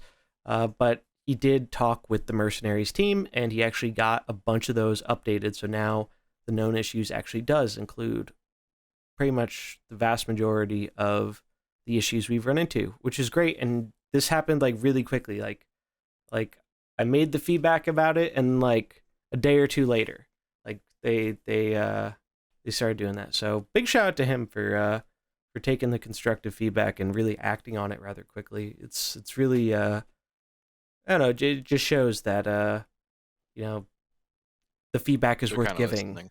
Yeah, like they value that kind of feedback. So yeah, I was really really happy to see that, because I want a place to, because that's how we get bugs fixed, right? Like by having people report them and making it a known issue, and no one wants to waste their time, and it kind of wastes both people's time if people are reporting bugs that are already known or are already fixed. So big shout out to them for that. That was a nice thing to see. But figure this can kind of wrap it up for our talking about the patch stuff. There were I think I mentioned we did mention the bugs that were fixed in the beginning. There were two kind of like emergency bug fixes, but most of the bigger bug fixes will be coming in the next patch. But I think we can kind of transition to kind of the last part of the show here, which is really just talking about how the meta has changed and kind of how things have been developing. Far from a solved meta by any means, but there's just so much going on, and I've been playing a ton of PvP. I've played, I think, more PvP in this past week and a half or something than I have in a really long time. Yeah. And it felt really good. I took a really long break. You wouldn't really know it by checking the YouTube content, but some people probably noticed that I was not putting up as much gameplay focused stuff, because I just couldn't handle the Trigor meta. It was too much. It was impossible to play with a lot of variety, which is my favorite thing about the game. And yeah, even without nerfing any characters in the content patch or the recent balance change, it's kind of fixed a lot of the problems I've had. I still think, again, for long-term health, few characters that should be adjusted, but it's kind of we'll save that topic for another time. But it doesn't feel like I need to throw Trigor in every single comp I'm running to have a chance at winning the game, which is great, because wasn't a fan of that. He's still really good. He's still really powerful, but there's a really interesting dynamic there, because I think Trigor is, and I think Mullahoo kind of mentioned this in the past with like Localar and Valera, like how Valera was becoming a little bit of the good guy at one point, right? And I think in a way, Trigor is doing that a little bit by keeping out Localar and to a lesser extent Valera, but I think mainly Localar. I think we're seeing significantly less Localar purely off of the back of Trigor punishes him incredibly hard with those random hits, because they're unfavored to hit Localar to hit Trigor most of the time. And if you hit those side units a bunch, Localar's taking 1,000,001 damage. So it's kind of an interesting element. Coming back. Ice Boy coming back? That's what I'm hearing. Well, no, the opposite. Like, I think Trigor's like actually keeping him down a little bit. Now Trigor is going to go down. Maybe. He has gone down. Exactly. Like, he has gone down. So Locke can come back. Yeah, I see what you're saying. Come back up again. Yeah. Yeah, but there's like balance and equilibrium, right? Like, it doesn't feel like you have to run that one of those three characters to have success with a comp anymore. Like, obviously they're good, and obviously they're still going to be strong in a bunch of builds. They're not bad, but I don't feel like they are mandatory. I don't feel like I'm actively handicapping myself by not running one of these three characters, which I think is kind of one of the biggest complaints myself and a lot of others had. Oh, Mhm. definitely. And the one thing I will say is fire comp seems pretty good against low core. True. Because you're See, not, Oh, it is. yeah, It yeah. is. we got the full triple now. Because the one Yeah. thing is, even though you're going at 1 speed of Yulon, you're gaining a net of 45 HP, and he's only getting +4 damage on to the frost abilities. So it kind of equals out, and then your fire abilities normally go pretty slow anyways.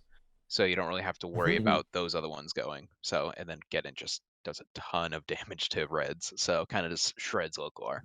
Yeah, especially with that rag fire damage, right? So Yep.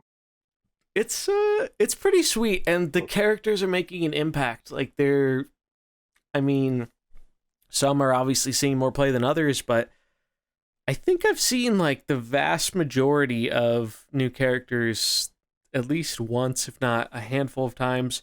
Some are showing up in a ton of comps. I think like just a few breakout characters, just to name a few. Elise for sure, Bane, Maestra, the recent event character, our old god Yasharaj. Yasharaj is insane in Shadow.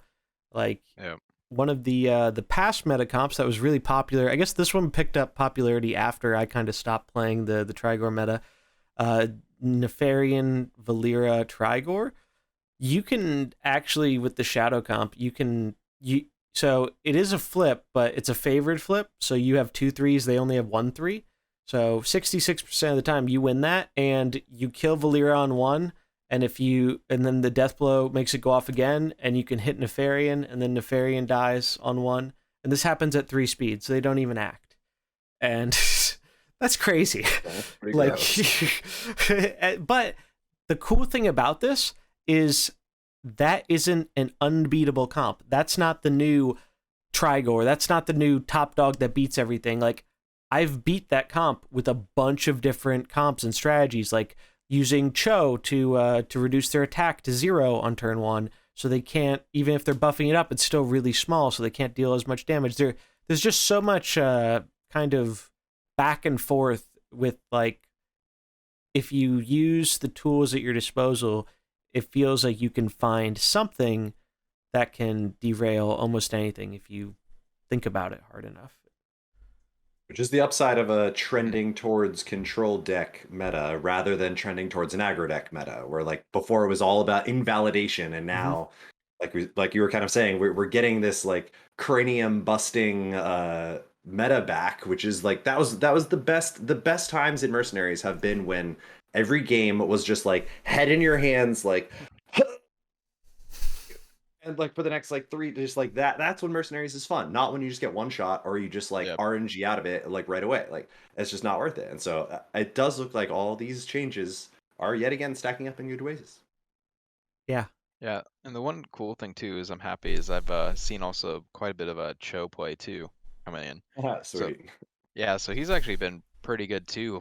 Like I've seen a lot of different builds. I've seen like an old god build with him where you do like a bunch of summons.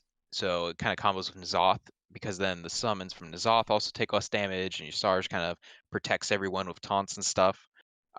Even just have him opening and reducing 20 attack for everyone, it completely cancels out Trigor turn 1 because the reduced by 20 stays on. It's not like, oh, it reduced to 20 and then Trigor gains 9. No, it goes 20 the whole turn. So Trigor will go down to 0. If it gains that 9 will also go down to 0.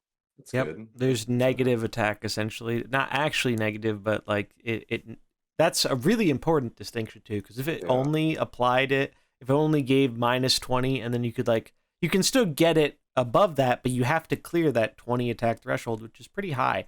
There really aren't any characters that can do that very well. I think Yasharaj is really one of the only ones that can do that, and even then it still is pretty small because of that. Most characters are at 0, and it's really kind of funny seeing like especially if all their plan is all in on attacking, what do they do turn 1, especially if your other 2 skills are not usable? You shrug. And that's I think it's pretty important because we were seeing a ton of we're seeing so many attacking focused things, and now it feels like there's a way to kind of tech against that, which is awesome. And we've seen like a summon comp with Cho as well that's been really cool. Like Cho's really been a really great character. Like I feel like they have a lot of versatility in the different builds they can use, and I think they're a really interesting kind of tech Mhm. call, depending on the meta. Who would you Yeah, say and the is the one. least played character so far? Or if, Wizard, if you have a top Bran, on that one. it's Bran. It's Bran because of the because of Mainly the bug. bugs. bugs. Yeah, Okay. Bran is least played because of the bugs. That Um, he's probably the most bugged character currently, and apparently his ones are a little bit more complicated than some of the rest, from what I've been told. But they're working on getting him fixed up. yeah, I would also say not a lot of the Nagas so far. Like Yeah. I've only maybe played one game against like a full Naga thing. But yeah, otherwise, I think everyone else has seen decent play kind of going around. I But think so Yeah, with Nagas, yeah, just people still when you have to grind all of them. It's kind of like with like when Murlocs came out or whatever in the beginning too, where like some people were like, "All right, I'll Mhm. all in on the Murlocs and put everything into it and like get one Murloc deck playable." But now when there's such an incentive to try out a ton of different stuff, it's a hard sell to commit to 6 Naga that you're not even sure are that good. Honestly, our podcast gave a lot of them like middling reviews. So if we were like, oh my god, everyone's just gonna windmill slam turbo all their Nagas to max like right away. Like if we had said that, maybe it would have been different. But honestly, the fact that they didn't even seem that sick and Yeah. like Ashara and stuff are playable in isolation, that yeah, it'll probably take a little bit to see some actual Naga comps popping up, or maybe literally we just need more Nagas too, because Mhm. only like half of them are like above a 6 or a 7, I would say, like on the power scale. So Mhm. yeah. I mean, I actually ran into someone trying like a full Naga comp today, and it was pretty decent. It was pretty decent. what was like the best part about it? I think the one that actually summons stuff and grows itself was actually kind of Yes, scary. That one that's the was guy that I had pretty highly cool. rated. I Yeah, liked I that think one, and then the queen. The queen is the best Naga for sure. Worth noting, there is a bug with the queen right now that's actually making her a little bit stronger. So her mage paramount, and this I think this one's important to mention because the text I think is a little bit unclear because a lot of people did not realize this was a bug, myself included at first. The way it reads, so 0 speed, 1 cooldown, gain +3 spell damage whenever an enemy casts a spell, +4 resist to its spell school this turn. So this is only supposed to be applying to the queen herself because it does not say, for your other characters. It currently applies to all your characters. So that's a that might pretty not be a bug. no, it's a bug. Yeah, it is It's officially a bug. confirmed. It's a Okay. Yeah. bug. See, literally, that's what I'm saying. Like, it Fair. sounds Yeah, like 'cause they did it's that not a on someone bug, else.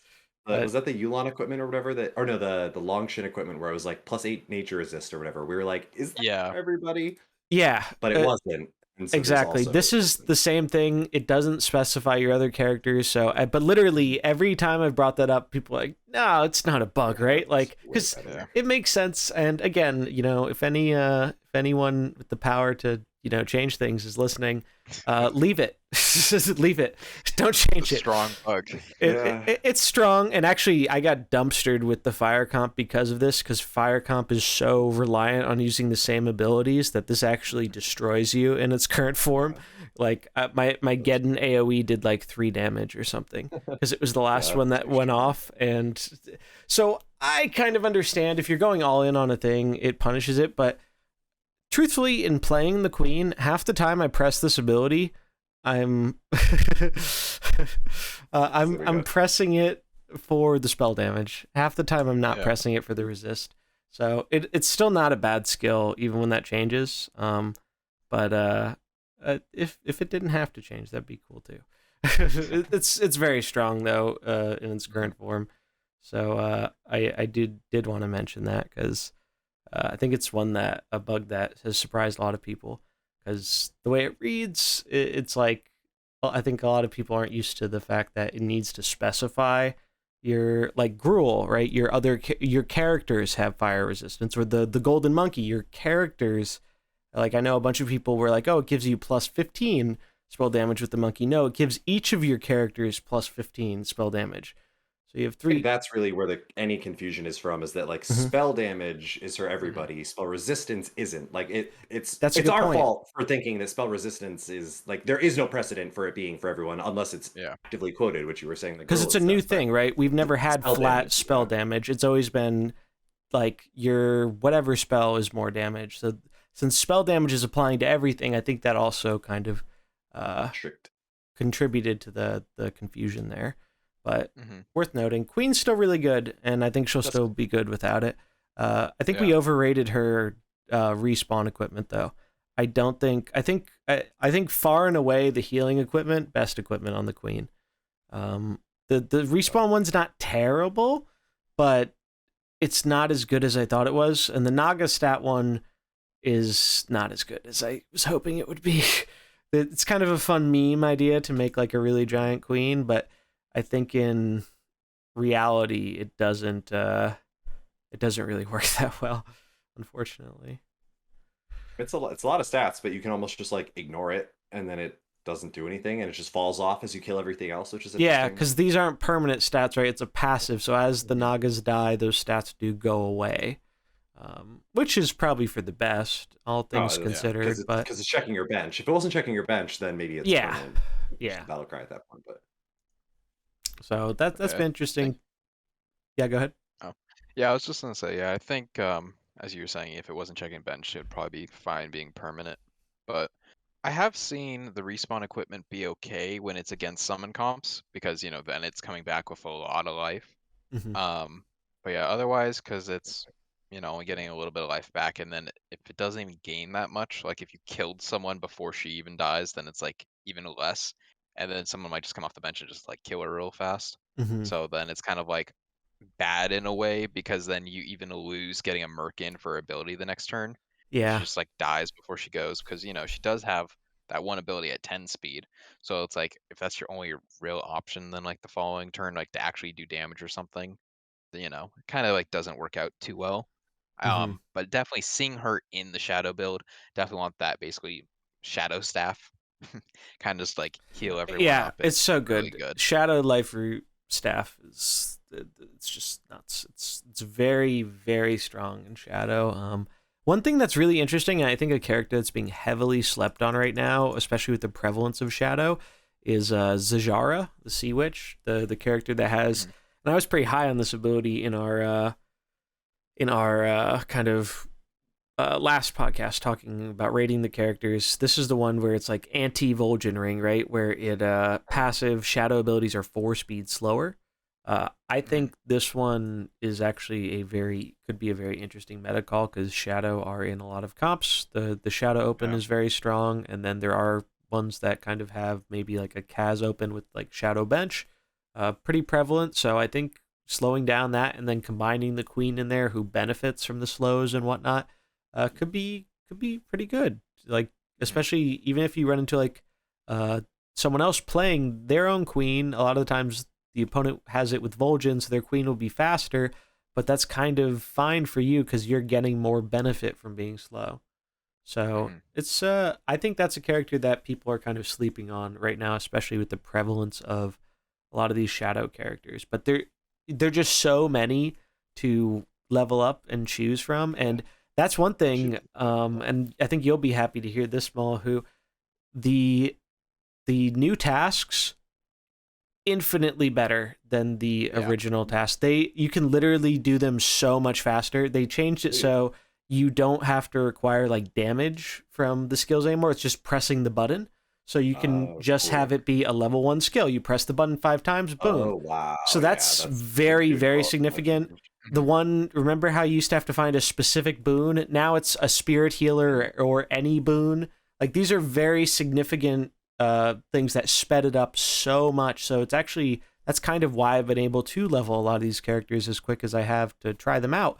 That's been a huge improvement. So I really want to mention that, because it's really, as someone who goes really hard on the grind to do testing and content and all that stuff, it's great because like it's just great for everybody. Like it really it's a very significant change, and you really feel it if you have any of the old tasks around. Like I'm almost done with my last 4 tasks or whatever, and then I'll have all the Mercs tasks done. One of them is Gruul, and I have to get like 40 kills with one of his summons or something. And it's like, whew, that's rough. Wow. That is rough. Whereas the new ones just don't have that. Like they don't have tasks that make you feel like they're overly grindy for the sake of being grindy. And great direction. I really good for new players, etc. too. And the other thing on top of that, almost all of the new bounties are good to farm, especially if you don't have any of the new characters max. The vast majority of these bounties have 3 coins for all new characters. There's only, I think, 1 or maybe 2 bounties. I think it's just 1, the Garrosh, that has like an old character, and it's Garrosh because it's his bounty, so that makes sense. But like literally all the other ones, it's all new characters all the way down, so it's actually efficient to farm them and do the new content, which is fantastic. That's really a change we had been liking and seeing the direction kind of go in, and it's great to see that continue, because it really just, it gives players a reason to do the new content, which is what you want, right? The only thing kind of on the downside about the only bounty I kind of had a problem with, which we talked about earlier, was the cow level. Yeah. Just because Tyrael is already very hard to farm because he's only in that one, but then it doesn't even give you doesn't really any guarantee other good his, coins.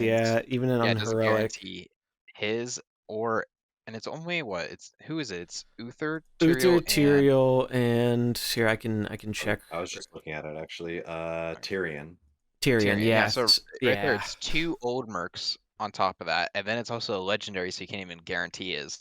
So it's like you might run it for him and have a chance of not even getting his coins. Like it would be good at least if they threw in like 1 other of the new Mercs or something. That would have been kind of nice, or just at least make him like the only legendary. But it's kind of like got the bad ends kind of. So that's the only one thing, is he probably is the slowest mercenary, I would say, for grinding wise. Yeah, and worth mentioning the thing they added to heroics. Now, in my opinion, I still think heroics aren't quite there yet in terms of being the most optimal to farm, but they did give us a bit of an incentive, so it's kind of like a step in the right direction. Where now, if you're doing a heroic, the mystery the mystery node has a chance to give you a cursed loot kind of thing, or just bonus loot. Bonus loot is more rare. There's no downside with it. If you happen to get it, it doubles your coin output for the bounty. So I'm pretty sure we talked about almost something exactly like that as an idea. So that's really nice to see. But the one that shows up a little bit more often is there's a cursed one, and basically how it works is if you take it, it's kind of a risk reward, which is fantastic as a concept, because it makes it so you're in each fight.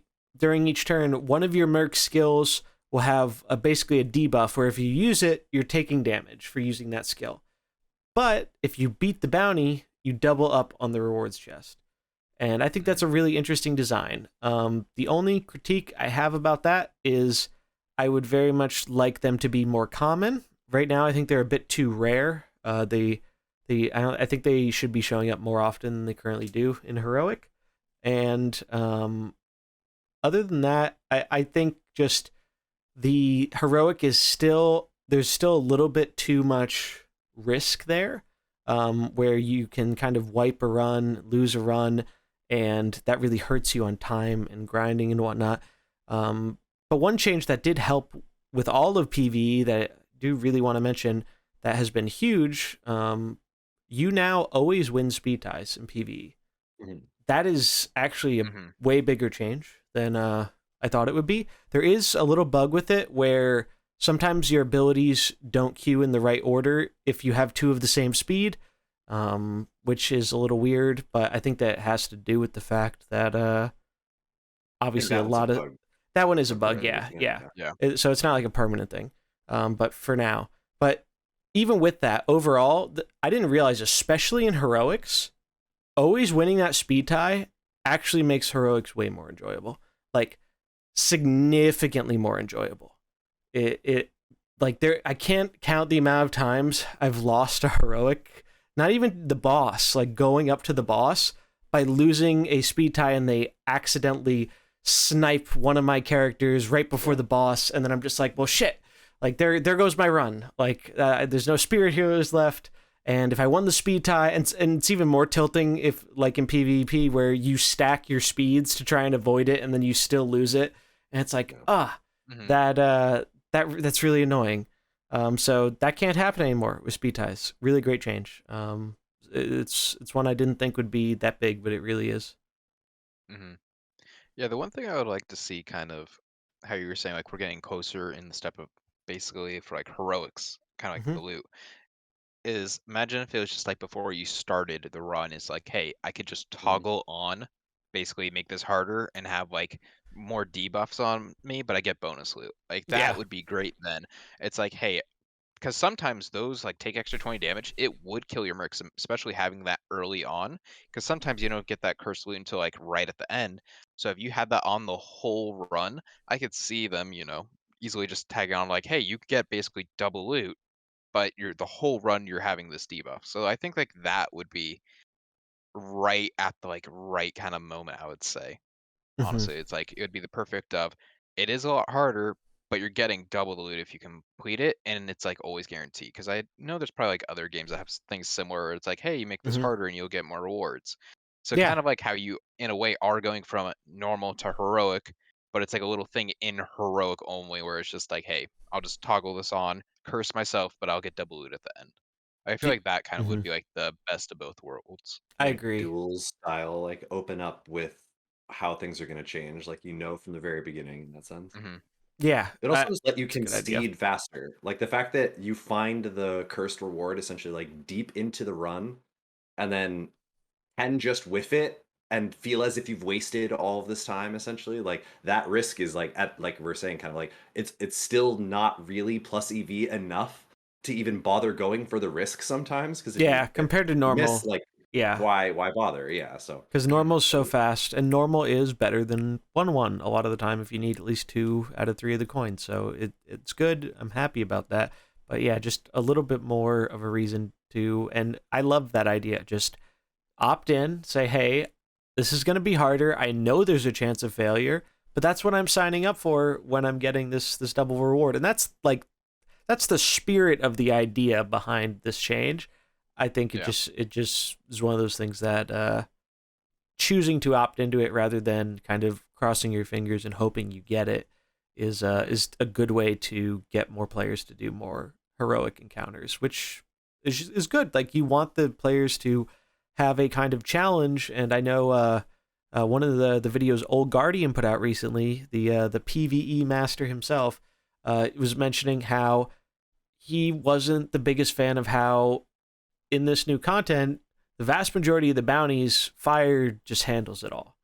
Fire has been the most overpowered PvE comp for a long time, and that's fine. I'm not saying balance a comp for PvE. I think that'd be kind of silly, like toning something down for PvE purposes, because PvE is supposed to be like a feeling of being very powerful and whatnot. But when one comp is I think what the appeal to many PvE players is kind of a puzzle and whatnot. And when one comp can kind of, it's like the master key to all the puzzles, it takes away from that a little bit.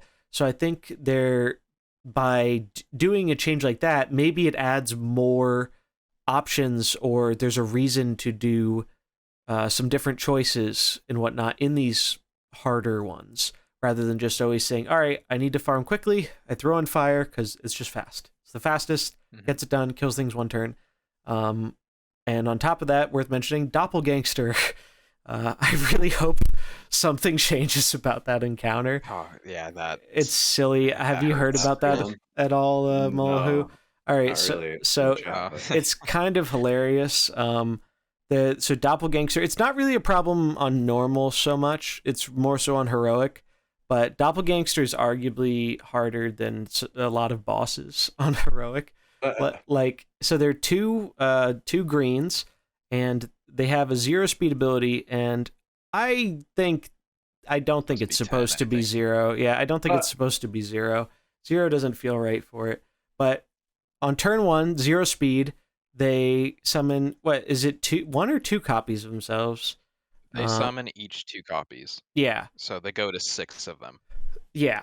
So it goes from 2 to 6 greens instantly, and I think they all have like around like 60 or 80 life or Yeah, something. big greens, and then Yep. their ability is they shoot something and they repeat the damage for each other doppelgangster. And they all do that on the second turn. So they'll And what literally speed is that one? that one's slower, but it's still like I think 6 6 speed. or something. Yulon. Yeah, Fire can deal with it, but literally sometimes. maxed fire comp. I got a doppelgangster on heroic node 1. I couldn't clear it. Like I just wiped on node 1 and I was that was 95 having HP, the highest in heroic it can be. You just you can't clear it, and God help you if you're running anything but fire. There's just not really a way to clear it. So that sometimes just ends runs if you get unlucky. Like I avoid that encounter harder than I avoid the heroic, not the heroic, but like the legendary encounters or whatever. So that's one I think could use a bit of adjustment, just because it feels kind of unfair, like, and not You really. think literally one of the numbers is just wrong in that sense? I do, yeah.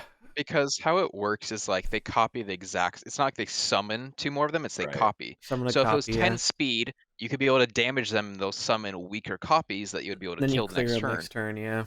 Yeah. I mean, they're trying to make it be a battle cry though, which is I guess why they're doing it that way. But if I don't know if it's just like try and kill it. But the thing is, even if you can kill one, like say the first turn, whatever, there's 5. So and they each deal 10 damage and repeat for each other one. So if you kill 3 of them and there's 3 left, they're each gonna hit for 40 if out crit. So that's 120 damage, and that's if you kill 3 of them. Yeah, that So sounds. and And like especially like what's the upside of having a random fight be that hard? Like on the way, like what is that doing? Yeah, other than just to murder you, like goofy. I don't think it's working as intended personally, and it would not surprise me if it gets changed, because I think especially just people who are doing it a bit more casually with PvE, I think are going to be frustrated by that, especially if you're just trying to have some fun with a random, like, because that's kind of the fun of PvE, is like you don't have to use fire comp if you're someone who likes the lore of these characters. If you want to use like an old god comp or your explorers or whatever, you can do that, and you can kind of get away with it in a lot of the PvE, because it's not, especially on normal, it's not like crazy hard. So I think Doppelgangster kind of messes with that a little bit, and it wouldn't surprise me if it gets toned down or changed, because it's just not really an enjoyable play experience. Like, it's not hard necessarily, like it's not really challenging you in any way. It's just like kind of bullshit. Like, so thought that was worth mentioning, because I've seen it come up quite a lot. No, I'm glad that you mentioned that, because honestly, like that, we hadn't really had a broken PvE encounter precedent yet, and so now we kind of maybe have our first one. That's cool. Yeah, for sure. It's very interesting, but overall, I'm really happy with what the first big drop has kind of done. I mean, I think it really did its job. I mean, there's no secret, I was very skeptical of this change going into it. But overall, so far, all things considered, I think it's a positive direction for the game to go, especially if we can get more of these kind of interesting events like the Yasharaj event in between, to kind of give us, a merc or two here and there to in between those long kind of 3 to 4 month periods between these big drops. I think like, I mean, it's only been 2-ish weeks or whatever, but it feels like the meta isn't even close to being solved or anything like that. And even if it does, I don't think it'll be anywhere near as like solved and stagnant as it was before. I think there'll be a large number of viable decks that you can compete with, and that's what's going to make the gameplay still engaging and enjoyable over a longer period of time. And I think that's the thing I was worried most about was, well, if this misses, we're stuck with it for a very long period of time. And I think that's a very valid concern to have after what we experienced in the last one, because that was only what, 2 months, month and a half 2 2 months, months I is think. yeah, it was like 2 Yeah. months from the Trigore change to the new content, and it was a very very long 2 months to say Yeah. the least. We were saying that was most likely going to be the longest we'd Yeah. have this limbo Yep. because they were about to slam us with this like brand new summer of Yeah, it was the mercenaries. change, right? It was that time in between changing the cycle, and for the average player, and I saw a lot of comments about this. I think this change is great because I know a lot of people who wanted to get into PvP, but they felt the pace at which characters were dropping was just too quickly for them to catch up. I liked it, right? Because I'm someone who's putting an ungodly amount of time into the mode where I was able to keep up with it and whatnot. And, but I, after seeing how much time it took and how quickly new characters would come out every month, it kind of felt like someone would see a cool build and they'd start working on it. And then by the time they almost had it, there'd be new characters, and then maybe that build wouldn't be viable, or maybe there's something new to work on. And it felt like they never got to really have much time to enjoy that kind of meta that they wanted to participate in. And I think that's a big thing that this change in release cycle has kind of helped to fix, which should, I think, bring in more players to PvP, which is really what we want, right? Like, I think that's something all of us agree on, that PvP is, like, I think the best part of the mode. Even though PvE has actually grown on me, anyone who's listened from the beginning knows I was not a PvE fan for a very long time. But as it's improved and whatnot, it's starting to grow on me. And I think when we get this kind of end game system and whatnot later on in the year, I think it really has a chance to shine just as much as PvP in its own way. Yeah, and I mean, I think, having this new system, kind of like how you're saying, coming out every 4 months, I think it'll be good. And even as we've seen, there will be like in betweens. Like I bet next month we're gonna get another event mercenary, probably another old god. That's my guess, because it seems like we've been getting one every month, and if not, maybe Finley. But yeah, I think overall, this pace so far, it's been going good, and I don't think we're anywhere close to figuring out the full meta or everything. Like, might be another 2 weeks and we think we have the meta defined. It's like, oh, someone threw a couple of mercs this way, and we just see, oh nope, this is what can happen now. So I think it's kind of cool to see that. And then just kind of another idea that I thought of was for new, like maybe comp, could be with Yulon being able to spam his heal so much now, is if you do like an opener of Cho, Mm-hmm. but you do it where he's a neutral.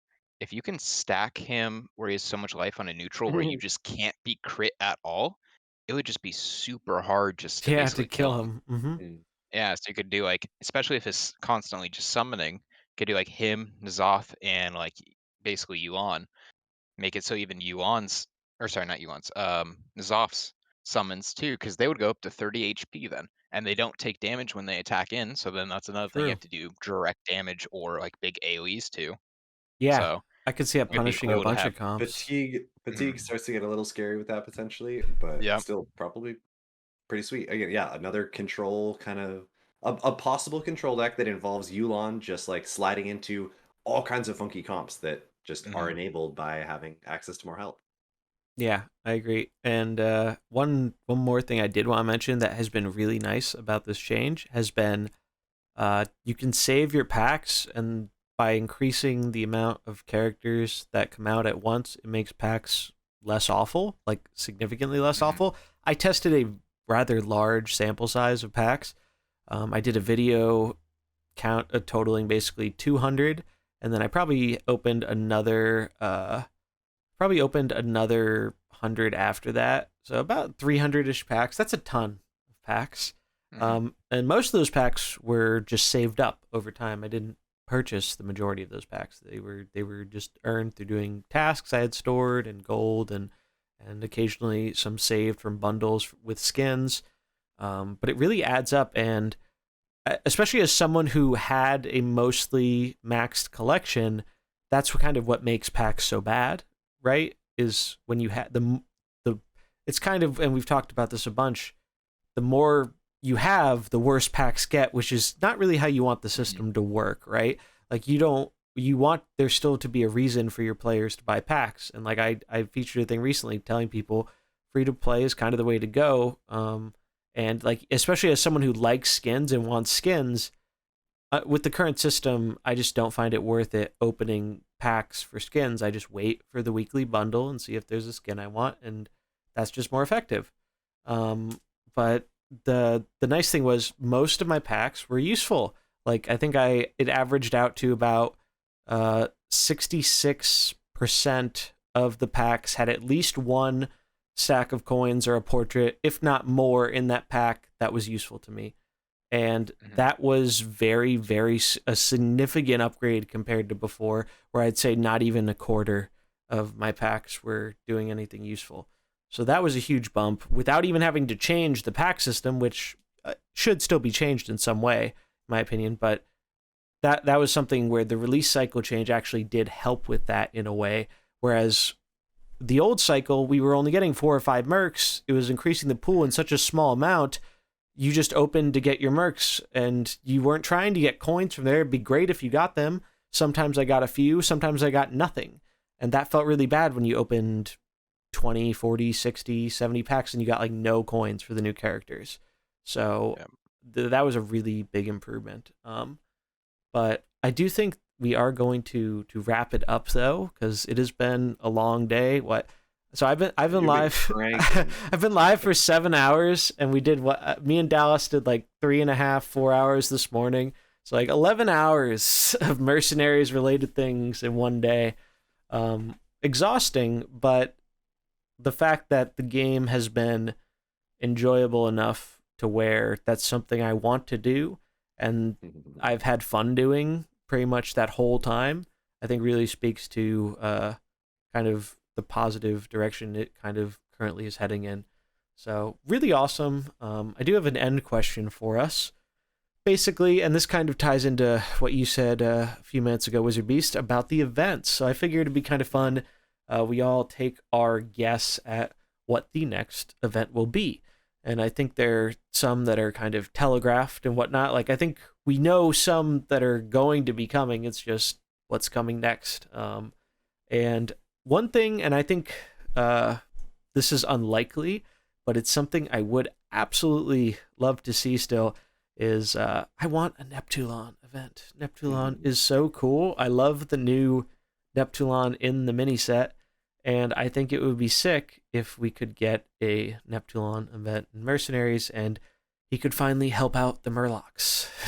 give Murlocs a little bit of, I mean, anyone who remembers the custom mercenary thing I did a while ago, where all three of us kind of created a custom mercenary. I made Neptulon. I thought Neptulon was just so cool, and he could be used to help out a tribe that needs a lot of support. So that's kind of my vote. I think it's unlikely. I think there's some more likely candidates that I'm sure I think you guys will probably end up guessing, but that's what I'm locking in. Is I want to see Neptulon as the next one, even if it's probably very unlikely.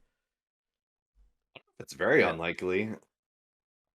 Well, I think by comparison, I think there are other ones that are much more likely to happen as the next event, but I'm going with the out there answer. But I'm curious what you guys think. What do you think the next event in Mercenaries will be? I'm kind of thinking, kind of how following the story and everything, probably another old god. I'd like to see Cthulhu. He's my favorite out of the old gods, so I'm hoping to see that one. But if I had to go like an event I would love to see is kind of like following you. I really like some of the elemental lords, so I think it would be cool to kind of see like more of them kind of come into Definitely. Mercenaries and come in, especially blanking out on his name, but the wind one for champion legendary. Alexstrasza? Alexstrasza. Yeah, I think that would be like cool if they Wind did like Fury, an Divine elemental one. Shield, Merc. That'd be cool. That'd be cool. What about you, Mullahoo? Is there one you're expecting or would like to see in the future, near future? I was trying to decide whether or not, like, because Yasharj came out before, like the event started before this whole drop of Mercs for the most part, didn't it? Like, haven't we had Yasharj leading up to it? It was just after. It was just after. after. I thought it started before. Okay, because I was The going to week say after. it could have almost made sense that they might have like tried to fill the gap right before the big drop, like in that like long chunk of time that they might have like taken an old god event from the future and pulled it back to fill in a time gap and then reset, get the 17 and then do an Neptulon or then do a Finley or something like that. So my two guesses realistically I guess would be like a Finley event if they want to actually try to progress Mm-hmm. the League of Explorers storyline. They gave us some of them, um especially once they fix all the bugs and stuff. Or like you said, maybe not Cthulhu, but I guess I would vote for Yogg, right? Yeah. As the next one. I would probably say that Yogg is my favorite Same here. of the old gods like that. So I'll say Yogg or Finley will be my guesses. But I don't think Neptulon is actually that far off. Yeah, and Do what's it called? I know you haven't had a chance to engage with it much, but if we recall earlier in the story, Valera showed up as our kind of person in the campfire for the story, and then she became a Right. character, right? Well, Mhm. for the new tasks in this, Finley shows up as one of Oh, our. So like features. Okay. he's coming. There's Yeah. no No, way, that's and a good. especially with the wording on Reno's ability, where it specifically Right. mentions explorers instead of Mhm. specifying Bran and Elise like some of the other abilities do. There's no Yeah. doubt he's coming, and I think he makes perfect sense for an event merc. And I think realistically, I think he's the next one. But Makes sense. I'm in the same Mhm. boat with the old gods where I want Yogg. Yogg is my Mhm. favorite. But I think it'd be so cool. Someone in chat mentioned if Cthulhu was neutral, just like the That'd just be cool. a because then they could do Yogg as a fighter, and we'd have Mhm. a old god in every color and then a neutral, which would be pretty Mhm. sweet for like comp building potential. So Yeah. I really, yeah, I can't wait to see all the old gods. I talked about it earlier on stream, like the idea of having full explorers comp or a full old gods Mhm. comp.